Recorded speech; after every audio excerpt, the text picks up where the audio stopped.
Bertemu kembali dalam program podcast Cakap-Cakap Pro Sumut TV. Dalam episode kali ini kami kehadiran tamu istimewa yang bisa kita eksplorasi dari pengalaman dan berbagai hal yang membuat beliau tertarik terjun di dunia politik.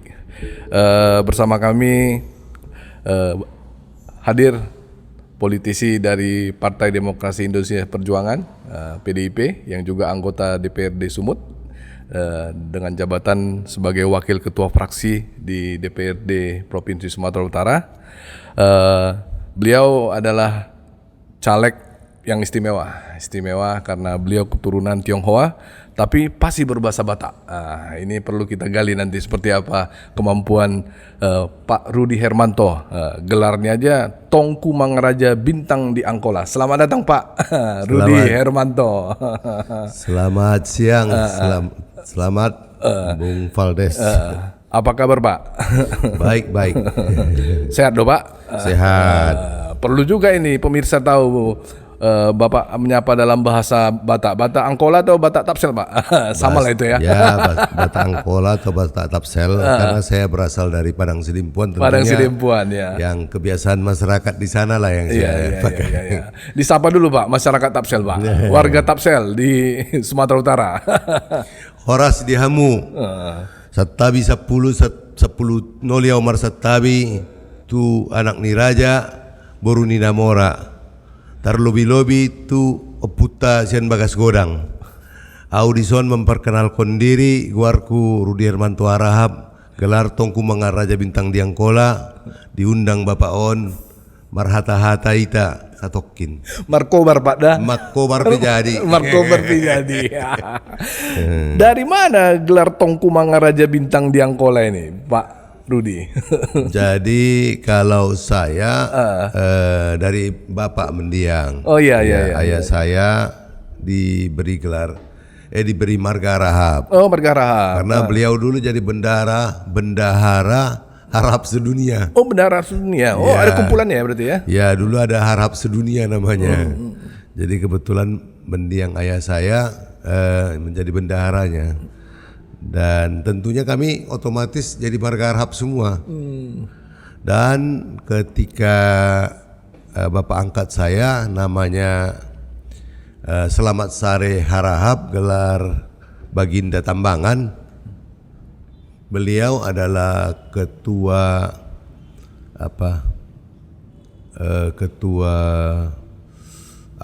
Kekerabatan apa? Semacam itulah. Paguyupan ya? Ya.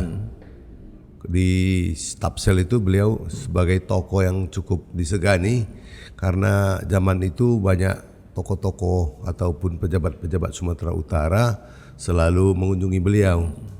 Dan ketika putri adik saya, anak beliau menikah, saya ditabalkan dengan gelar Mangaraja Bintang di Angkola. Mangaraja Bintang di Angkola. Hasil rapat raja-raja. Itu udah kesepakatan adat itu ya Pak ya? Oh. Ya pakai potong kerbau itu. Pakai potong kerbau. Horja. Oh iya.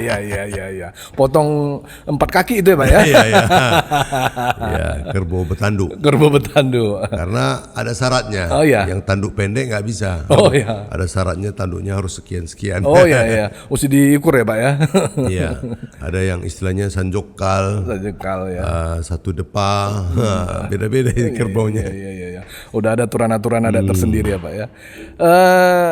Kalau melihat flashback ke belakang, Pak Rudy ini kan sudah menyatu lah dengan budaya masyarakat Tapanuli Selatan ya di Angkola. Kehidupan sehari-hari juga sudah bergaul dengan masyarakat setempat ya, dan memang lahir di situ ya Pak ya. Iya. Yang pertanyaan pentingnya, kok bisa lari ke politik Pak? Jadi kalau tentang politik mungkin ini naluri ya. Ketika saya SMP dulu kan ada pelajaran P4. Ada pendidikan moral Pancasila. Kita disuruh menghafal Undang-Undang Dasar 45. Kita disuruh belajar. Ya kebetulan saya belajar, saya merasa ya mungkin masuk ke relung hati bahwa negeri ini yang dibangun atas para founding father kita menggali Pancasila dari Sabang sampai Merauke, dari Pulau Miangas sampai Pulau Rote, semua yang ada di dalamnya ini harus menjadi satu bangsa yang besar. Awal tumbuhnya ya seperti sama-sama kita ketahui, adanya Sumpah Pemuda dan seterusnya sampailah hari kemerdekaan oleh Bung Karno. Ya kesamaan sikap politik, satu tujuan idealisme kita untuk mencapai Indonesia Raya itulah yang membuat ada perasaan keinginan yang sangat kuat sejak tahun 1977, 78 masih SMP. Masih SMP. Udah tertarik di dunia politik Bapak tahun 77 ya? Waktu itu mungkin tidak politik ya, kita merasa keadilan itu sangat ketika pemerintah kita melihat rakyat di sana sini banyak represif ya. Pada zaman itu kan totaliter, zaman Orba. Ada baru ya. Jadi ada perlawanan di hati nurani kita. Dan itu semakin membesar ketika kita semakin memahami bagaimana sebagai anak bangsa harus berjuang untuk kepentingan yang lebih luas. Kesadaran itu udah muncul ya sejak SMP Pak ya? Ya, ketika keadilan, saya pernah melihat satu abang becak dipukul sama oknum ya. Dipukul tak berdaya kita menonton, tidak ada yang berani bela. Dan dia sudah lemah minta tolong, minta ampun, sampai dipukuli, dipijak-pijak. Saya pikir ini udah nggak benar. Dan rasa kesal itu muncul. Kenapa kita rakyat dengan mereka itu seperti ada gap. Jadi ada kasta-kasta barangkali saya bilang. Itu pengalaman di Tapsel itu ya, Bapak alami ya? Kampung, di depan mata ya? Ya di depan mata saya lihat. Salahnya nggak besar kali, turun naik kereta dipukuli berdua, yang bapak tua sendiri, berdarah-darah, kita cuma nonton, mau menolong pun tak berani. Nah model-model seperti itu kan rasanya kok bisa ya gitu. Negara ini menyiksa rakyat yang seperti itu. Jadi ya model-model ini harus kita lawan kan. Dari kesadaran itu muncul, kemudian awalnya untuk masuk ke politik praktis berorganisasi memang dari sekolah. Ya memang dari kecil juga udah terpilih jadi ketua OSIS. Sudah selalu ya ikut-ikut gerakan lah ya. Ya. Jadi suatu ketika ada kebijakan sekolah yang saya masih SMP. Saya udah ketua OSIS yang saya rasa tidak cocok. Saya suruh semua murid-murid jangan masuk sekolah. Udah suruh demo ya? Iya, disuruh demo. Sampai saya dipanggil kepala sekolah, guru-guru. Kau kayak Hariman Siregar kau katanya. Waktu itu nggak kenal kita siapa Hariman Siregar. Hariman Siregar itu siapa dalam hati? Rupanya yang memimpin pergerakan. Gerakan ya, Malari. Iya, Malari 74 kan? Iya. Kemudian dari situ ada organisasi yang lebih besar sebelum masuk ke partai politik Bapak waktu itu. Ya ikut-ikut. Saya di samping ikut kegiatan sosial, karena orang tua saya kan punya klub sepak bola, memimpin banyak cabang-cabang olahraga. Saya melihat ayah saya itu ya di sana sini dipanggil ketua-ketua kan kita ikut aja. Pas latihan bola kita disuruh beli jeruk, beli roti, beli telur. Wah, ngurus-ngurus orang. Padahal ibu saya nggak suka. Sering berantem mereka gara-gara si bapak sifatnya sosial. Si ibu kan cari uang. Waduh, sayanglah duitku katanya. Nah, jadi rasa keterpanggilan itu ketika saya juga sudah bermasyarakat, diajak ikut ke yayasan, LSM, ya ikut seringlah sama teman-teman diskusi di lapo-lapo. Di lapo-lapo ya. Ya diskusi kita itu ya topiknya selalu tentang politik kan. Pemerintah dengan sistem politik, Golkar yang dulu yang nggak mungkin sampai kiamat kalau tanpa reformasi pasti terus-terus mimpinnya sekber Golkar ya. Betul. Ya sampai kiamat karena memang utusan daerah, utusan golongan mereka yang atur semua orangnya. Nah, anggota DPR otomatis jadi MPR. Dulu pemilu belum diadakan kan ada anekdot itu, Bang. Kalau di Amerika habis pemilu mungkin seminggu ketahuan hasilnya. Di Jepang ketemulah 3 orang ini kan, orang Amerika, orang Jepang, sama orang Indonesia. di satu kedai kopi ngobrol. Si Amerika, kalau kami Amerika canggih, seminggu setelah pemilu hasilnya udah pasti dapat. Datang Jepang, kami teknologi lebih jago. Habis pemilu malamnya udah ketahuan hasil. Datang orang Indonesia, kami lebih hebat, belum pemilu udah tahu hasilnya. Karena dulu camat tahu berapa persen.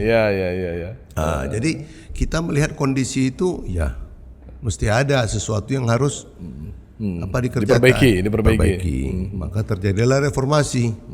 Buat reformasi itu saya masih ya mungkin ikut-ikutan di bawah tanah. Kita dulu ikut bantu bebaskan tanah, bagi-bagi ke masyarakat, mengedukasi, ikut teman-teman Serikat Petani Sumatera Utara. Teman saya ada Armen Siregar, ada Andi Daulay, sempat bergabung situ Bapak ya? Kami dulu ada LSM Semangat 98. Semangat 98. Spirit 98. Itu kita ambillah tanah, bagikan ke masyarakat buat kebun sawit per hektar, satu hektar gitu-gitu. Pergerakan itu dilakukan di daerah Tapsel ya waktu itu ya Pak ya? Tapsel ya. Jadi awal ketika Bung Agung Taufan Ginting dapat surat dari Ibu Mega, waktu itu kan Mega Bintang gitu kan. Nah, kita melihat kondisi bagaimana PDI masa itu diobok-obok sama pemerintahan masa lalu, sama Pak Harto lah gitulah ceritanya kan. Ya kita kan marah. Cuman bentuk kemarahan kita itu ya kita masih di kampung kan. Nah, mau datang ke Medan masih adalah rasa-rasa segan. Terus kan family teman, kau ikut-ikutan aja, kau ribut nanti dibunuh pula kau katanya kan. Kalau dulu udah dicap itu kan udah bahaya. Tapi kita selalu bantu teman-teman yang bergerak di bawah tanah. Sebenarnya ketakutan itu sebenarnya sempat muncul juga, tapi keberanian itu di endorse oleh teman-teman juga ya untuk bisa bergerak ya, gitu ya. Enggak juga Bang, karena pilihan itu waktu itu ketika 98 kita mau lari, mau kemana? Saya sempat terpikir mau lari bawa istri sama anak saya dari Indonesia, tapi kan saya masih punya saudara, saya punya ibu, saya punya tante, punya opung segala macam lah, kerabat family. Berarti saya egois ya kalau saya lari. Maka saya bahasa Bataknya rimang-rimangi. Saya pikir-pikir, renung-renung ya Pak ya. Saya renung-renung, daripada saya lari, bagus saya melawan. Maka ya udah pilihan saya, aku harus ikut berjuang. Karena nggak mungkin nanti anak cucu kita ke depan kita biarkan. Karena proses ini kan terus berlanjut. Nah, saat itulah saya ya udah ikut aja. Gitu. Setelah Spirit 98 itu memutuskan untuk terjun ke partai. Apa yang Bapak pikirkan waktu itu? Jadi waktu itu membangun demokrasi Bang. Untuk memutuskan masuk ke satu partai tertentu, akhirnya PDIP lah pilihannya. Jadi ada beberapa partai, tadi kan kalau di PDI udah banyak orang. Nah muncullah partai-partai baru, ada partai SPSI, ada partai PKP dulu ya. Sempat itu Bapak angkat saya ketua PKP, terus digulingkan lagi. Pindah dia ke partai nomor 48 tuh SPSI yang Salam. Beliau gagal 2004. Terus pemilihan lagi, masuk ke Demokrat. Kita dorong. Ketika kita pada saat itu hanya butuh orang-orang yang berani bersuara, berani ikut. Kita mendorong. Nah, teman-teman yang di PDI Perjuangan waktu itu di sana ya kita juga pokoknya semua lah, yang penting berani lawan Golkar gitu aja lah. Siapa aja nggak peduli. Nah gitu. Udah berkumpul lah orang-orang yang untuk ini ya, melawan rezim itu ya. Iya, ada dari kawan kami dulu, ada yang pegawai juga, ada beberapa orang pegawai negeri yang berontak di kelompok diskusi kami lah. Kelompok diskusi. Hampir 2-30 orang dan ya banyak yang jadi pejabat akhirnya. Siapa yang berjasa menarik Bapak masuk ke PDIP waktu itu? Ada? Kalau saya ketika almarhum Edi Rangkuti, Bung Budiman Dadapdap saya kenal waktu itu karena sering kita ketemu di Danau Toba kan gitu. Ya. Suatu ketika terjadilah datang Bung Afan yang waktu itu masih ya tingkat ranting kali dia ya. Akhirnya jadi wakil ketua. Dia ke Sidimpuan, saya disuruh ya menemani Bung Marwar Sirait, Bung Ara. Ada Firman Jayadaili.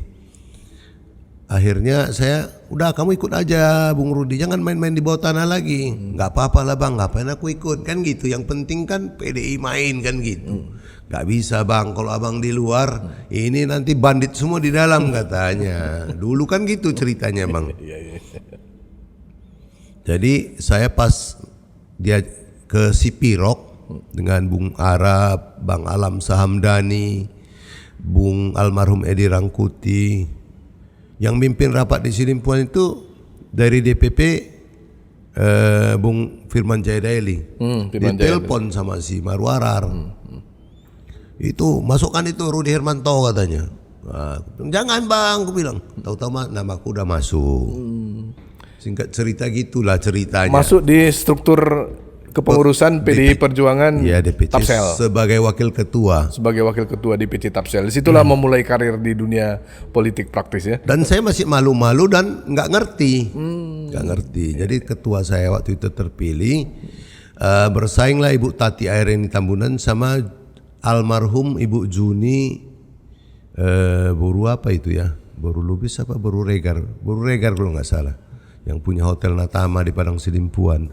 Nah persaingan mereka ini oleh Dewan Pimpinan Pusat dibuatlah satu ketua Tati, sekretarisnya Juni. Juni ini adik kelasku di SMA Negeri 1 Padang Sidimpuan. Teleponnya saya gini-gini, aku nggak mau lah, mana mungkin perempuan sama perempuan ketua sekretaris. Kau aja lah bang katanya. Ibu Tati juga minta saya, DPP juga gitu. Akhirnya aku dirayu-rayu. Terpaksa saya juga kalau di malam-malam kita harus merenung lagi nih. Merimang-rimangi lagi ya. Merimang-rimangi lagi. Kira-kira bagaimana ini kalau saya terima? Nah saya akhirnya putuskan kalau lebih banyak kebaikan ya saya kerjakan. Saya digantilah SK itu jadi sekretaris. Dari wakil ketua jadi sekretaris. Iya.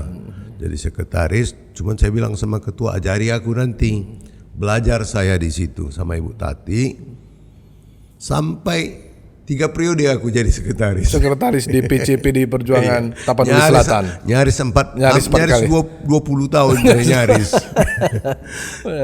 Berarti gitu masuk terjun politik langsung dapat jabatan yang struktural juga Bapak ya? Strategis ya?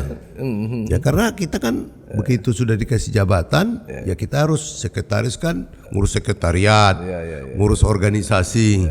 Ya kita benahi dulu dari awal, dari hal-hal kecil. Terus terang, agak unik ini bang. Dulu masuk di partai itu, Sattabi, itu ya macam-macam lah tingkah orang. Nggak enak aja aku bilangnya. Iyalah pastilah itu Pak. Banyak cerita. Orang-orang yang ikut ini, walah parah-parah lah. Pokoknya kursi pun bisa hilang di kantor. Kalau itu komputer hilang bang, hilang komputer ku taruh hilang, kan ngeri. Berarti ini sarang niahadon kan gitu. Ini gawat ini kalau dibiarin. Marah aku sama ketua. Dulu asal rapat ngumpul pulang Markos. Pak Rudi ada bawa duit. Kenapa ketua? Orang ini kan ada yang penarik beca, ada tukang, ada yang tukang sapu, macam-macam bang. Backgroundnya macam-macam lah. Jadi pulang apa itu? Mau dikasih tuh uang rokoknya katanya. Bah kalau gini ya berpartai mantap lah aku bilang. Ya kan? Asal datang bengkak, ngapain kita berapat bikin partai? Kita punya ideologi kan, kita dulu atau sekolah, wah begini. Kalau gitu nggak ikut lagu ketua, aku bilang. Jadi gimana ketua? Pak Rudi kata ibu, kalau makan oke, kita traktir, aku bilang. Kita beli sate, beli mie, rokok kita taruh, minum kopi kita kasih. Tapi kalau ngasih duit aku nggak mau, aku bilang. Mulailah aku benahi. Kalau Pak Rudi yang atur lah katanya. Aku pun mulai ngomong, kita kan udah dibawa ke Jakarta, dengar pidato Ibu Mega. Wah, kalau nggak mau keluar katanya. Wah, mulailah aku garang kan. Sekjen juga gitu dulu kan, Pak Pramono Anung ganti ke Pak Cahyo. baru Pak Hasto. Wah 3 sekjen aku bang. Jadi semua aku ikuti. Jadi asal rapat ke PAC konsolidasi, aku pun ngomong gitu. Jadi orang partai ini kan aneh-aneh bang. Pas pemilihan kepala daerah, mereka ada autuson mau katanya, pemilihnya. Aku bilang kalau partai nggak bisa tegak lurus. Jadi pernah kami sekali sebelum berangkat ke satu kecamatan sudah masuk ke sekretariat, ancaman-ancaman. Oke. Kalian kalau nggak ini kalian pilih, kami nggak ikut gitu dari pengurus-pengurus partai. Iya. Datang teman saya, ada bendahara namanya Insinyur Mariot Pangaribuan. Pak Rudi, jangan susah-susah, gini aja, Pak Pangaribuan nanti bawa meterai, ku suruh ketikkan surat pengunduran diri, ku kantongin bang di dompetku. Pas saya dikasih kesempatan bicara, aku udah tahu orangnya ABC, ku udah kulirik yang ini ngancam-ngancam kan. Aku ngomong lah, ini partai tegak lurus, ini yang dicalonkan kepala daerah. Bagi yang tak mau, nggak usah kalian ngancam-ngancam, ku bilang. Di sini sudah ku bawa kertas, ku keluarinlah kertas. Siapa yang mengundurkan diri, Pak Pangaribuan tolong jual tempel, ku bilang. Nggak usah kau ngancam-ngancam, sekarang juga keluar, ku bilang. Nah, akhirnya pelan-pelan merapatlah semua barisan bang. Begitulah selama bertahun-tahun. Dari partai kami di Padang Sidimpuan itu dari 2 kursi bang. Akhirnya saya ikut. Salah satunya Pak Rudi ya? Enggak, saya enggak ikut. Oh belum duduk waktu Enggak itu? tertarik saya dulu jadi caleg. Enggak tertarik, yang penting kan PDI. Iya. Enggak tertarik aku. Walaupun jabatan waktu itu Pak Rudi sekretaris ya? Saya dipaksa-paksa saya Bu Tati, kau ikutlah. Ngapain jadi pengurus partai kalau nggak mau nyalek? Oh iya. Jadi Memang seperti mindset itu saya itu ikut partai, membangun bangsa bang. Iya. Karena saya pernah dengar pidato Ibu Mega, tidak kalah terhormat menjadi pengurus partai dibandingkan jadi eksekutif maupun legislatif. Ya. Itu kan kepercayaan, makanya ada bahasa petugas partai. Nah, periode pertama saya ikut dan gagal. Gagalan saya itu disindir sama kawan-kawan. Udah kau berhenti aja dari PDI, pindah partai kau, katanya. Ngamuk aku, karena yang ngomong salah satu keluarga dekat pimpinan kita. Ku bilang yang bisa mecat aku itu cuma 1 orang di republik ini, ku bilang. Bukan kau. Siapa? Cuman Ibu Mega yang berani yang bisa pecat saya, yang lain nggak takut aku, ku bilang. Nah itu. Nah, ikutlah periode kedua jadi DPR sekali bang. Sudah jadi DPR, rupanya tak enak DPR ini bang. Nggak enaknya kayak mana rupanya Pak? Ya berlawan lah sama nurani kita. Oh iya pula ya. Tapi itu pula yang diincar-incar orang. Makanya saya heran juga orang kok mau ngejar-ngejar jadi DPR. Iya. Kalau punya niat yang baik ya. Terus terang kalau saya sih nggak tahu lah ya. Saya pun tidak berhak menilai orang. Karena menjadi DPR itu adalah sebuah pengabdian. Ditunjuk partai. Kalau bagi saya ini takdir bang. Kalau disuruh milih nggak usahlah jadi DPR. Tapi kalau harus jadi DPR untuk menolong orang, saya siap. Nah kalau untuk keluarga ya pasti. Waktu saya mengundurkan diri nggak maju lagi periode selanjutnya, meskipun jabatan sekretaris incumbent, wah istri saya senang bang, dipeluk-peluknya saya. Jadi nggak repot lagi tiap hari sibuk dengan urusan rapat ya? Ya, dan istri bisa berdua-duaan kan? Iya. Periode tahun kapan itu Pak Rudi jadi anggota DPRD Tapsel? Padang Sidimpuan bang, tepatnya. Kota Padang Sidimpuan. Periode 2014-2019. Dan kami sebagai pemenang, ketua DPR-nya dari kita bang. Oh dari PDIP. Sepanjang berapa kursi waktu itu? 5 kursi. Oh 5 kursi ya? Imbang sama Hanura. Tapi suara kami lebih banyak. Nah, maka ketuanya dari PDIP Perjuangan, Ibu Hajat Tati Aryani Tambunan. Nah itulah prestasi. Iya. Saya dorong beliau itu untuk maju jadi wali kota bang. Karena cita-cita kita kan habis DPR harus jadi penguasa eksekutif. Iya. Ya nggak tahu lah pertimbangan beliau itu nggak jadi. Akhirnya apa? Yang jadi wali kota sekarang Pak Irsan Effendi itu malah bilang ke kita itu, bilanginlah sama Ibu Tati kalau bisa akulah wakilnya katanya. Peluangnya besar. Dan saya lihat itu momentum. kebetulan Ibu Tati tak berkenan, akhirnya itulah memupuskan harapan saya. Kalah pula Pak Jarod jadi gubernur. Ya. Udahlah kalau begininya, udahlah mantap mah gue bilang. Setelah jadi DPRD Kota Padang Sidempuan, barulah periode berikutnya Pak Rudi nyalek DPRD Sumut. Dicalonkan di DPRD Sumatera Utara. Berani juga ya ngambil Bukan skop, berani, ngambil aku skop memang yang lebih luas ya. Dikasih pula nomor 1 kan. Oh, nomor Saya mantap 3 pula. kali bang disidang sama pengurus DPD Ustadz Haji Ustadz Sarul Effendi. Sarul Effendi ya. Bang Rudi kok nggak maju? Lebih banyak mudaratnya Pak Ustadz daripada manfaatnya, aku bilang. Kalau lebih banyak mudaratnya ya ngapain? Nah di situ saya bang memilih nggak jadi lagi.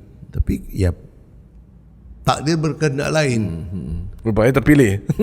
Ditunjuk jadi caleg provinsi. Dapil ya. Medan. Ya.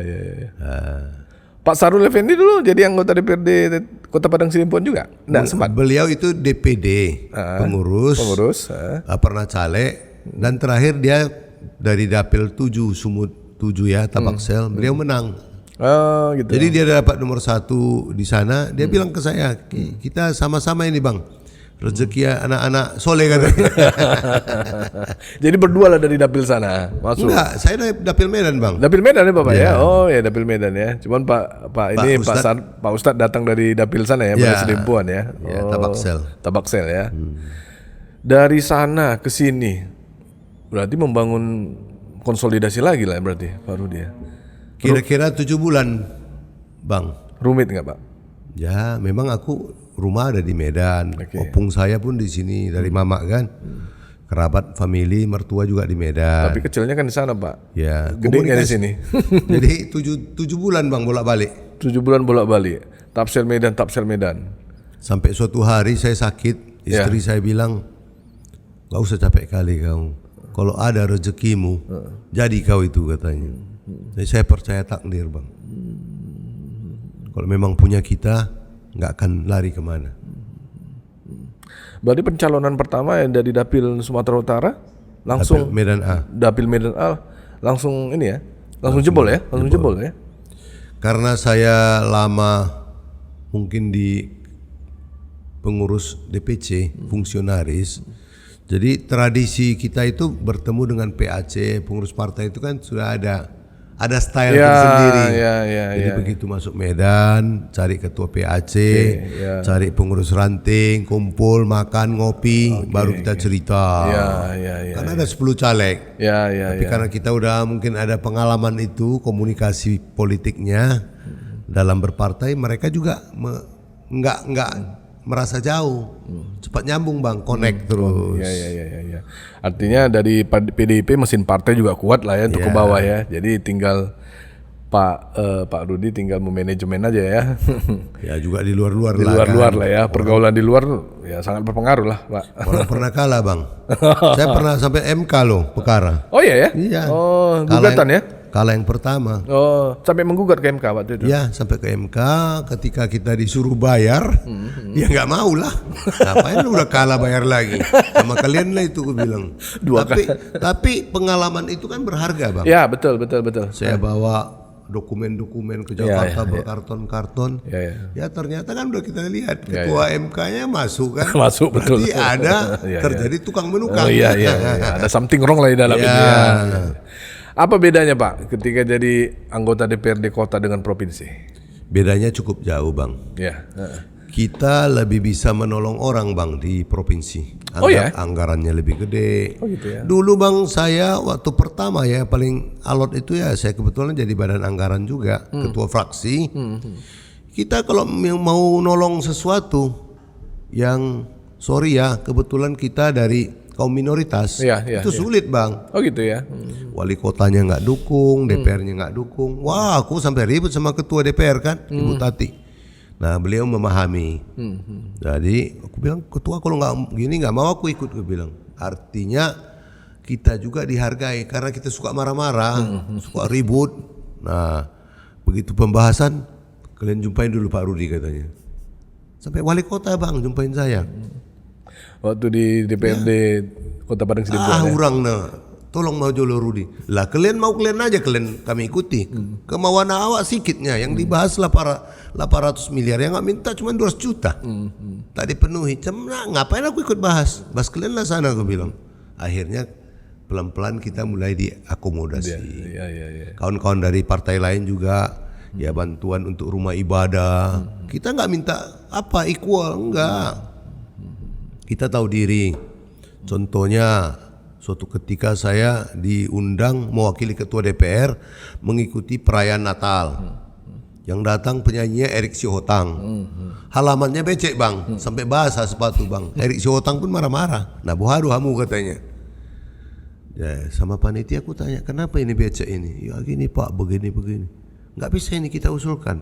Udah capek kami ngusulkan, nggak pernah berhasil bang katanya. Coba usulkan sama aku dulu. Pas nggak lama kemudian pembahasan bang. Ya oke. Wah, aku masukkan lah, aku bilang kasih tahu sama ketua kan. Panggil panitia, mana proposal kalian? Panggil PU, wah masukkan. Jebol bang. Jadilah jalan itu nggak becek lagi. Halaman itu bang. Halamannya. Wah, masuk anggaran 200 juta kan. Orang itu pun senang. Jadi istilahnya biarpun kecil kita udah melakukan sesuatu bang. Nah, belum lagi bantuan-bantuan ke kami rumah ketika pekuburan itu dibuat pagar kan, pekuburan Muslim semua dibuat pagar. Pekuburan Tionghoa kok nggak dibuat? Main lagi bang. Oh iya. Jangan diskriminasi nih. Ya itulah yang diperjuangkan bang. Diskriminasi. Diskriminasi. Ketika kita disampaikan oleh ketua MK Jimli Asidiki semua sama di mata hukum katanya kan. Aku nggak sama. Nah, kita berjuang untuk itu bang. Itu nggak jatuh dari langit. Iya betul. Dan ya memang rumahnya di sini. Kami PDI Perjuangan membuat saya nyaman bang. Iya betul. Berjuang bersama. Itu partai dari awal sampai sekarang ya, belum pindah-pindah ya, pernah pindah ya sama sekali. Rasanya sampai kiamat. Sampai kiamat PDI Perjuangan terus. Nggak akan pindah bang. Karena Iya. nyaman kita di situ. Iya. Medan lihat ada ketua DPR-nya dari orang Tionghoa. Betul. Di Manado ada dari Konghucu, Andre Engro, wali kotanya. Artinya kita di sini nggak pernah mempermasalahkan siapa dia. Yang penting kan kamu mampu. Pak Yasona Lauli yang suku Nias, Komarudin Watubun lihat itu ketua Satgas dari Papua. Kita tidak pernah membeda-bedakan suku dan agama. Buat Bapak PDIP Perjuangan ini rumah besar yang ideal lah ya. Ya memang rumah kita bangsa Indonesia harusnya di sini. Dan partai ini kalau rakyat paham, ya di sini tempat kita membangun negeri, tempat kita mengabdikan diri.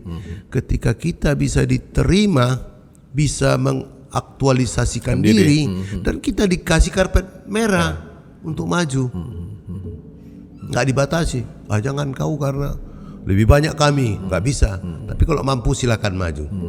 Nah, itu bang. Iya. Refleksi selama 1 periode jadi anggota DPRD Sumatera Utara Pak. Apa yang Bapak lihat kira-kira yang harus dibenahi sama, kalau kita bicara tahun 2024 lah, ini kan mau pemilihan gubernur nih kan, agak nyerempet-nyerempet sedikit ke depannya kan.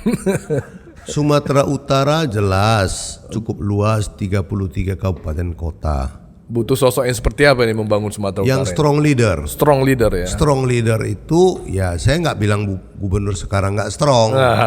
Dia strong tapi strongnya lain. Jadi maksud saya strong leader itu yang berkeadilan. Wah, nggak gampang memang mencari sosok yang mau memahami semua. Tadi kan udah kita bilang masalah kesamaan. Kita jangan beda-bedakan lagi lah suku-suku ini. Sumatera Utara kan banyak suku. Udah selesai lah itu. Jangan lagi dinas ini aku saon dohami, saon hamu. Enggak, siapa aja. Mau hantu pun dia kalau pintar kasih dia jabatan. Hantu yang baik ya. Hantu yang baik ya. Hantu yang bisa mengabdi. Tapi manusia pun dia kalau kerjanya manako. Kayak dibilang apa dulu Pak ya? Mau Cetung yang bilang ya. Deng Xiaoping. Mau kucing hitam mau kucing putih, yang penting kucingnya bisa nangkap tikus. Itu. Ya. Deng Xiaoping itu ya. Deng Xiaoping itu. Yang penting kucing. Yang penting bisa kucing. menangkap tikus. Baru kucing bagus. Iya. Mau hitam, mau kuning, putih, mau kuning. mau belang-belang. Mau belang-belang. Jadi kita butuh sosok yang memang betul-betul mau jiwa dan pengabdiannya betul-betul untuk membangun Sumatera Utara. Bangun Sumatera Utara itu kan berarti kan membangun bangsa. Kita ini kan puzzle ini, provinsi, kabupaten. Kalau semuanya bergerak baik, kepala daerah. Kemarin ada di Papua yang Tionghoa bagus. Iya. Freddy apa namanya itu? Kan lagi viral di TikTok. Ya saya pikir orang-orang baik itu harus dikasih kesempatan. Kalau posisinya Idol sekarang seperti apa posisi politiknya itu, Pak? Berkeadilan, masih melihat ada like and dislike, meritokrasinya belum berjalan secara bagus kayaknya. Enggak. Meritokrasi itu saya senang ketika Jokowi buat itu. Kahiyang itu kalah jadi ASN kan? Betul. Wah hebat, keren. Tapi kenyataannya kan 3 yang dipilih, dicalonkan kan selalu 3 yang melalui proses uji pokoknya ujian-ujian lah mereka buat. Nah yang 3 ini Sadia Horo.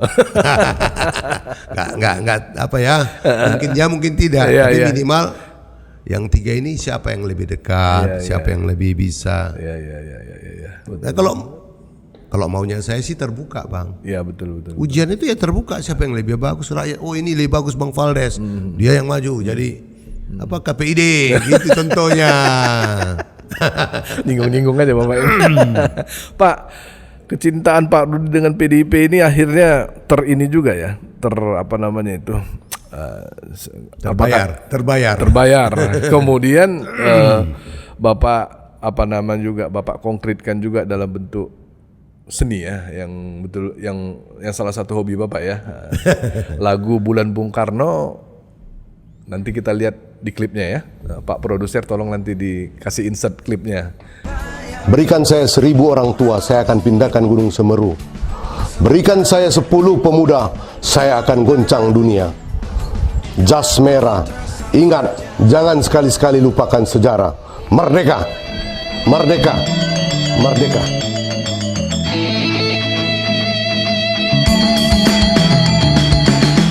6 Juni telah lahir di ufuk timur Surabaya, orator ulu masa mudanya, pejuang baru, dialah putra sang fajar.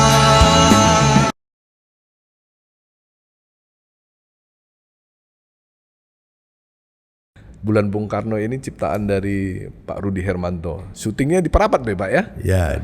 Kok bisa terpikir membuat apa-apa? Kebetulan kan sekarang bulan Juni. Dari minggu kemarin adalah Haul Bung Karno di GBK. Nah, ini sangat berkorelasi kuat ini. Biar bisa menceritakan dari mana Bapak terinspirasi menciptakan lagu Bulan Bung Karno. Begitu banyak kader PDIP, ribuan kayaknya kan? Jutaan malah. Bisa seorang Rudi Hermanto yang menciptakan dari kampung. Lagu Bulan Bung Karno. Jadi kalau cerita lagu ini memang sedikit unik. Saya nggak tahu di diri saya ini ada jiwa seni apa enggak ya. Tapi terlahir begitu aja. Oh gitu ya. Suatu ketika saya nggak tertidur, Bang. Jadi aku bolak-balik mau tidur nggak tidur. Kayak ada lagu di bawah alam sadar saya. Kira-kira jam 3, jam 4 subuh. Saya keluar, saya ke ruang tamu. Tadi aku ingat-ingat lagunya seperti mulai ku rekam, Bang. Aku nyanyikan, saya ke toilet, saya balik lagi. Ini bergumam-gumam dulu ya, bergumam-gumam ya? Iya. Enggak, setengah sadar, Bang. Oh, setengah sadar ya? Setengah sadar, macam beliau itu yang ngirim lagu. Oh gitu ya? Iya. Ini memang agak unik ini lagu ini. Makanya ketika video klip kami buat di rumah pengasingan itu aku merinding, Bang. Dipanggil masuk ke dalam kamar Bung Karno. Bung Karno waktu di pengasingan ya, di Parapat ya. Saya merinding sampai 10 kali saya ulang-ulang take video. Karena salah terus. Karena apa? Kayak ada perasaan mau demam-demam gitu, Bang. Agak meriang-meriang sih ya. Ya. Meriang, betul, Bang. Meriang, aku pakai peci, pakai kacamata hitam. Iya. Ada kalimat yang pendek itu, Bang. Berikan aku 1000 orang tua akan kupindahkan Gunung Semeru. Berikan aku 10 pemuda akan Guncang dunia. Guncang dunia. Ini kan gampang kok. Tapi waktu di situ bang, 10 kali lebih bang. Oh iya? Bolak-balik, iya. Take lagu video klipnya itu Enggak, ya? itu aja ngomongan yang pendek itu. Omongan yang pendek itu ya? Berapa lama proses itu akhirnya menjadi sebuah lagu Pak? Dari mulai gumaman, apa namanya? Setelah besoknya kami buat, kebetulan saya ada teman-teman musisi ya. Musisi, seniman, Kami kawan-kawan duduk ngobrol, ngopi, sambil tusor.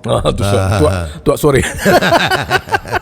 Memang sambil minum tua enak itu memang bikin lagu. Nah, jadilah sikit-sikit lagunya sambil nulis-nulis kata-katanya, liriknya. Kebetulan hampir selesai, saya dibantu keponakan saya, Amanda Serena.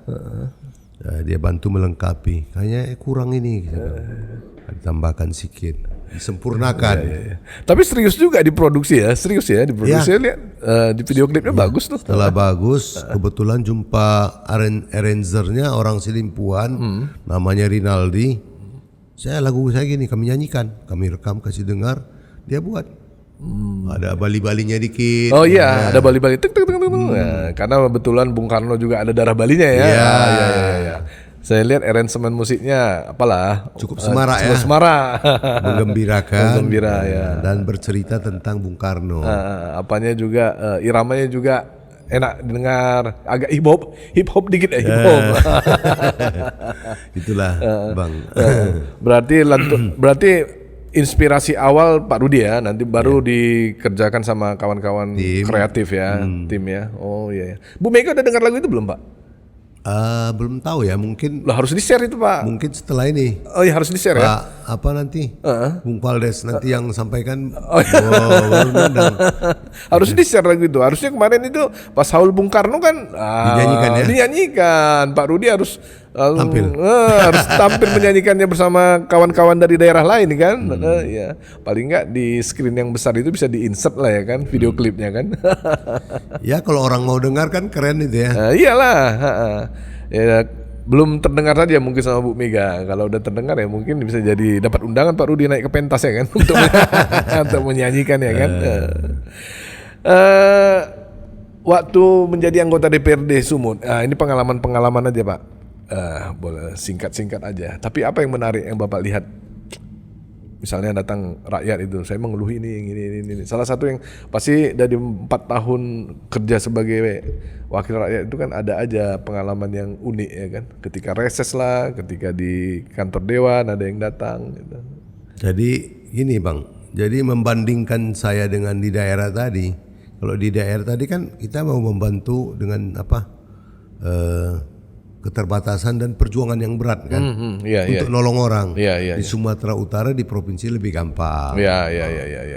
Kita udah punya ini bantu ibadah ini, masjid, PAUD, rumah sekolah. Itu banyak yang sudah saya bantu Bang. Orang-orang yang unik nggak datang Pak. Banyak yang agak anti-anti yang bisa diceritakan. Yang paling unik Bang. Yang paling unik. Ini cerita yang paling unik itu. Jadi yang paling unik itu kalau kita reses sosper itu kan kita ngomong semua tepuk tangan. Paling nanya Pak kami banjir, kami macet, tolong Pak. Itu yang normal. Suatu ketika tahun yang lalu bulan Juli saya reses di daerah Belawan sekitar jam 5 sore. Ini kan mau ke sana pasang naik itu Bang. Jadi harus jangan lama-lama, kita harus ninggalin tempat kan. Nanti nggak bisa keluar. Jadi di tengah acara tanya jawab, ya biasalah tanya masyarakat. Perempuan ada satu namanya Ima, aku ingat namanya. Aku dimarah-marahin Bang. Kalian penipu katanya. Aku ditipu sama si A, si B. Awak sudah miskin, nangis dari situ. Dan orang semua tepuk tangan karena kenal dia. Dia nangis, ternyata dia rumahnya jelek Bang. Rumahnya sudah sangat prihatin. Waktu itu kan belum lihat kan, dia ngomong, Pak saya udah bayar 500.000, katanya rumah saya mau dibedah. Dibohongin saya. Terus aku kan gajiku baru berapa. Dia cerita tentang kondisi dia yang sudah miskin, ngumpul duit susah, ditipu 2 kali. Aku yang kena marah. Dosa bukan dosa awak. Oke nanti Aku lihat, apa masalahmu? Rumahku Pak gini-gini. Bapak tolonglah. Jadi aku didorong oleh masyarakat, mama-mama di sana. Pak Rudi lihatlah rumahnya gini-gini. Ternyata mereka semua udah tahu kondisi si Ima yang sering kena tipu sama oknum-oknum. Nah, inilah pejabat Kota Medan ini. Nanti Bung Bobi juga yang apa kan? Yang malu ya. Katanya mau bantu bedah rumahnya. Sudah dibayar tak dibangun. Akhirnya aku dibawalah sama masyarakat naik kereta. Dia udah tunggu di rumah. Masuk ke ganggang itu kan. Inilah rumahnya. Wah, sempat video nangis aku bang. Wah, pantas marah ibu ini, aku bilang. Ya. Ini rumahnya udah sengnya itu, dindingnya hilang, pakai apa dia? Spanduk-spanduk itu bang. Iya. Suaminya, anaknya datang. Nangis dia sama aku. Disuruhnya, macam mana ke sana mau lewat papan-papan iya, lampu-lampu. Iya. Mak, gawat ini gue bilang. Jeblos pula tengah jalan nanti Pak ya. Bilang sama stafku waktu itu kan, si Marbun, Bun, video ini kita usahakan kita bantu ini. Nah singkat cerita hasil itu ya kita adalah dibantu kawan-kawan, kita bedahlah rumahnya, kita cari orang sana karena yang bangun itu kan harus orang kampung itu bang, di daerah yang kumuh, becek dan rawa-rawa bang. Iya. Siap dibangun, ya tentu kami kan pergilah hari Minggu. Wah nangis bang, mereka nangis, aku pun nangis. Ya kita bahagia bang, bisa nolong orang. Itulah yang paling berkesan sepanjang hidup saya jadi DPR. Jadilah rumahnya yang Jadi rumahnya yang layak huni Pak ya. Iya. Udah ada kamarnya, ada kamar mandi. Setelah itu berdatangan kayak gitu. Bolak-balik. Bantu juga bang. Ada nenek-nenek lagi di daerah sana. Tapi daerah Belawan juga kumuh. Ya saya pikir pemerintah kita kan banyak fasilitas yang bisa untuk membantu masyarakat bedah rumah. Ya memberdayakan ini yang tepat sasaran bang. Itu ya persoalan kita di sini. Kadangkala ya maaf lah ya di pihak di pihak mas pejabat di tingkat bawah. Kalau kita bilang tak terbuka mata hatinya nanti nggak enak kan, kehebat kali lah kita kan. Padahal kenyataannya mereka itu kayaknya buta bang. Ya. Pernah lagi saya satu kali bang nolong anak yang makan kertas bang. Kalau abang lihat itu di YouTube saya stunting itu, teriak-teriaklah gubernur stunting bantu. Di sana di belakang kantor camat, kantor lurahnya dekat. Dipercut bang, gak jauh. Perbatasan ini lewat jembatan, perbatasan Kota Medan. Aku dikirim disuruh ke sana, udah di situ tim saya berangkat laku dari kantor DPR ke sana sore. Kita kira nggak betul bang, coba abang lihat pasti menangis bang. Waktu itu aku bawa mobil saya, mobil Innova. Ini anak harus dibawa, aku bilang. Udah tergeletak di tempat tidur. Ibunya mungkin kena narkoba ya, ibunya nggak ada. Yang jaga pamannya pun bapaknya entah lari kemana. Maksud saya anak ini, kok nggak ada orang yang tahu kondisinya seperti ini? Tetangganya mana? Keplingnya mana? Lurahnya? Udah ribut, aku viral baru berdatangan dinas sosial. Camat malam-malam aku bawa ke rumah sakit asrama haji. Waktu itu ditanya, wah nanti mobil bapak kotor. Nggak apa-apa, mobilku kotor kan masih bisa dibersihkan. Tapi kalau hati yang kotor, macam mana? Mobilku paling kotor kita ganti aja joknya. Nggak sampai 3 juta kan? Tapi kalau ini dibiarin mati anak ini kan kasihan. Sampai makan kertas ya Pak ya? Makan kertas. Nah anak ini sekarang udah sehat. Kita urus, kita apa. Sampai istriku pun kirim susu. Waduh, syukurlah puji Tuhan. Jadi ya itulah hal-hal yang membuat kita tergugah. Iya Pak. Saya bisa baca perasaan Pak Rudi lah. Begitu terharu Bapak yang karena bisa membantu langsung ya orang-orang yang sudah ini ya. Mudah-mudahan semua jasa baik Bapak ya dibalas Tuhan lah. Bisa Bapak menjadi saluran berkah dan berkat kepada masyarakat kecil lewat jabatan-jabatan Bapak yang dipercaya sama rakyat ya Pak ya. Pemirsa, kami di tim Prosumut TV juga bersama Pak Rudi akan membuat satu program namanya RH Club X Prosumut TV. Kami akan mendatangi tokoh-tokoh inspiratif secara outdoor. Nanti kami akan bercerita kepada mereka.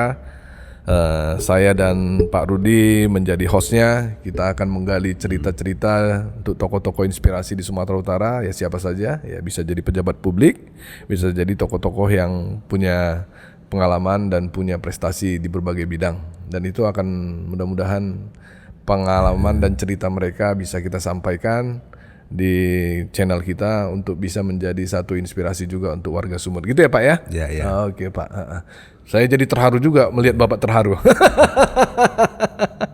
Tersentuh saya dengan cerita Bapak, dengan berbagai ya banyak orang yang mungkin mendengarnya, cuman ya barangkali hanya 1-2 orang yang terpanggil untuk melihat kan gitu. Tapi Pak, ya mungkin kalau nggak jadi DPR nggak gampang kan nolong si anak tadi masuk rumah sakit masih dipersulit begini. Padahal kita kan kasih anggaran. Iya. Rumah sakit itu kita kasih anggaran sekian puluh M. Kalau nggak dipergunakan untuk nolong orang, ngapain rumah sakit dibangun? Betul.